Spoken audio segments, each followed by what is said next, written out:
1950년부터 1953년까지 한반도에서 벌어진 한국전쟁은 단순한 지역 분쟁이 아니었습니다. 이 전쟁은 자본주의와 공산주의, 두 거대한 이념이 처음으로 정면 충돌한 무대였고 냉전의 방향을 결정지은 대리전이었습니다. 전쟁의 불길은 순식간에 주변국과 강대국들을 끌어들이며 국제적 갈등으로 번져갔습니다. 이로 인해 한반도의 분단은 되돌리기 어려운 현실로 굳어졌고 오늘날까지 이어지는 긴장의 씨앗이 되었습니다. 그렇다면 이 전쟁은 어떻게 시작되었고 왜 3년 동안 이어졌으며 무엇을 남겼을까요? 지금부터 그 치열했던 역사를 알아보겠습니다. 1945년 제2차 세계대전이 끝나며 조선은 35년의 일제강점기에서 벗어났습니다. 그러나 해방의 기쁨은 오래가지 못했습니다. 일본의 패전 후 한반도에는 북위 38도를 기준으로 소련군과 미군이 각각 진주했습니다. 한 집에 전혀 다른 생활 방식과 가치관을 가진 두 가족이 갑자기 함께 살게 된 상황과 비슷했습니다. 처음에는 임시 조치로 생각했지만 시간이 흐를수록 남과 북은 서로 다른 체제로 굳어졌습니다. 1948년 결국 한반도에는 완전히 다른 두 나라가 수립됩니다. 남한에는 이승만 정부가 들어서며 자유민주주의 국가를 표방했고 북한에는 김일성이 이끄는 공산주의 정권이 자리 잡았습니다. 같은 뿌리에서 자란 나무가 전혀 다른 방향으로 뻗어나간 듯한 모습이었습니다. 두 정부는 서로를 인정하지 않았고 모두 자신만이 한반도의 유일한 합법 정부라 주장했습니다.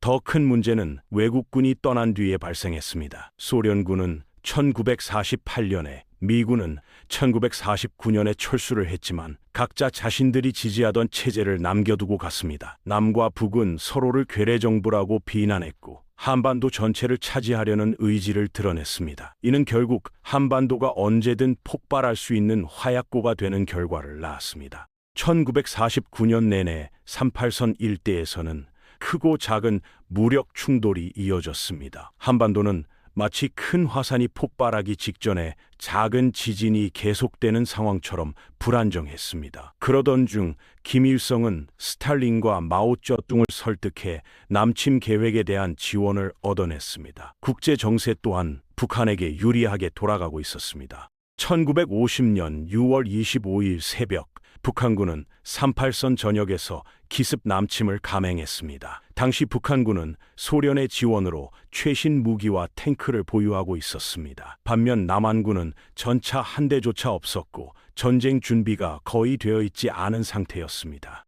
마치 창과 방패 싸움이 아니라 맨손으로 탱크를 막는 상황과 같았습니다. 북한군은 빠르게 남하했으며 불과 사흘 만에 서울이 함락되었습니다. 한 달이 채 되지 않아 한반도의 대부분 지역이 북한군의 통제 아래 들어갔고 대한민국 정부와 군대는 부산과 경남, 경북 일대의 좁은 지역만 가까스로 유지했습니다. 이른바 낙동강 방어선이었습니다. 나라의 운명이 바람 앞 촛불처럼 흔들리던 시기 미국과 유엔이 움직였습니다.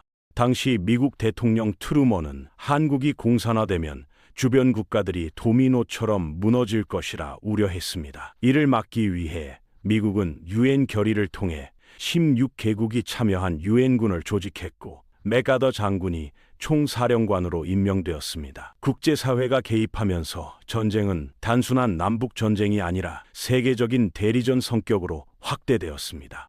7월부터 미군과 유엔군이 급파되었지만 초기에는 북한군의 공세를 막기 어려웠습니다. 그러나 8월 이후 유엔군이 제공권을 확보하면서 전세가 서서히 변하기 시작했습니다. 그리고 1950년 9월 15일 전쟁의 판도를 바꾼 인천 상륙작전이 실행됩니다. 상륙작전에는 최악의 조건으로 여겨지던 인천을 선택함으로써 북한군의 허를 찔렀고 보급선을 끊어버렸습니다. 이 작전의 성공으로 북한군은 급격히 붕괴했고 서울은 곧바로 수복되었습니다. 전세는 완전히 뒤집혔고 유엔군은 38선을 넘어 북진을 시작합니다. 10월에는 평양을 점령했고 압록강까지 진격했습니다. 통일이 눈앞에 보이는 듯한 순간 전쟁의 흐름을 또 한 번 뒤바꾼 사건이 발생합니다. 중국군이 대규모로 참전한 것입니다.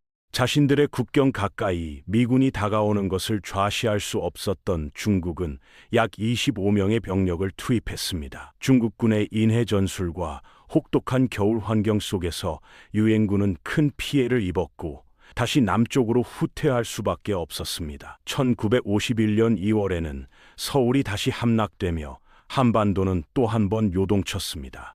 미국 내부에서도 전쟁을 어떻게 할 것인지 갈등이 생겼습니다. 맥아더는 중국 본토 공격과 핵무기 사용까지 주장했지만 이는 전쟁이 세계 대전으로 번질 위험이 있었습니다. 결국 트루먼은 맥아더를 해임했고 유엔군은 제한전쟁 원칙을 유지하며 서서히 전선을 38선 부근까지 되돌렸습니다. 1951년 중반 이후 전쟁은 고지전 중심의 소모전 양상으로 바뀌었습니다. 작은 언덕 하나를 차지하기 위해 수백 명이 목숨을 잃는 싸움이 계속되었고 전쟁은 점점 사람들만 소모하는 싸움이 되었습니다. 이런 상황에서 평화 협상이 시작되었지만 포로 송환 문제를 두고 합의가 쉽지 않았습니다. 1953년 상황이 변화했습니다.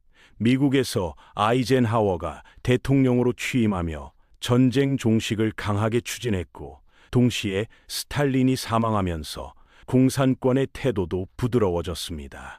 결국 1953년 7월 27일 판문점에서 휴전협정이 체결되며 3년 1개월간의 전쟁이 멈췄습니다. 그러나 휴전협정은 평화협정이 아니었기에 전쟁은 공식적으로 끝난 것이 아니라 잠시 멈춘 상태로 남았습니다. 전쟁의 결과는 참혹했습니다. 약 300만 명 이상이 사망하거나 부상을 당했고 한반도는 폐허가 되었습니다. 수많은 가족이 갈라졌고 지금까지도 이산가족 문제는 완전히 해결되지 못했습니다. 결국 전쟁 전과 거의 동일한 위치에 군사 분계선이 그어졌고 남북의 분단은 더욱 굳어졌습니다. 하지만 이 전쟁은 냉전 체제 속 국제 질서를 바꾸어 놓았습니다. 핵무기 시대에도 제한 전쟁이 가능하다는 것을 보여줬고 유엔의 집단 안보 체제가 실제로 작동할 수 있음을 증명했습니다. 또한 대한민국은 자유민주주의 체제를 지켜냈고 이후 경제 발전과 민주주의 성장을 이룰 수 있는 기반을 마련했습니다.